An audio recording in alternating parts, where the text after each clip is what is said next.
හරි ඉතින් ඔන්න අපි ගාලු පුරවරේ වලගේ නැවතුම් වලට ආපු වෙලාවේ අපි ඩයමන්ඩ් ලංකාව ෆුඩ් සිටි එකට තමයි ආවේ. ඉතින් ඩයමන්ඩ් ලංකාව ෆුඩ් සිටි එකට ආපු වෙලාවේ අපිට චූටි පුතෙක් හම්බුණා. අපි අහලා බලමු. අපි චූටි පුතාගේ නම කියන්නකෝ ආයේ. දිනෙත් අනුපම.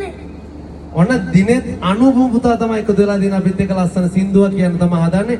ඉතින් අපි අහලා බලමු දිනෙත් පුතාගේ මොකද්ද මේ ලස්සන සින්දුව කියලා. හරි කියමුද බලන්න එහෙනම්. ශානියම ලස්සන සින්දුවක් කියන්න හදන්නේ. එහෙනම් අපි අහලා බලමු කට්ටියට වැහෙන්න කියමු හොඳේ ලස්සනට. හරි. සුදු බුදු රස්තාරින් ලොවනහවා බුදු ආමුදුරුව හොඳ බණ කීවා කුඳමි පන් මම සිරිපද ගාවා බින්ද බව දුකතන තුමෙහි විවේවා ස්තුති. ඔන්න අපේ පුතාටත් ගොඩක් ස්තුති නේද ලස්සන සින්දුවක් දහම් පාසල් යනකොට එහෙම ලස්සනට කියලා දෙනවා.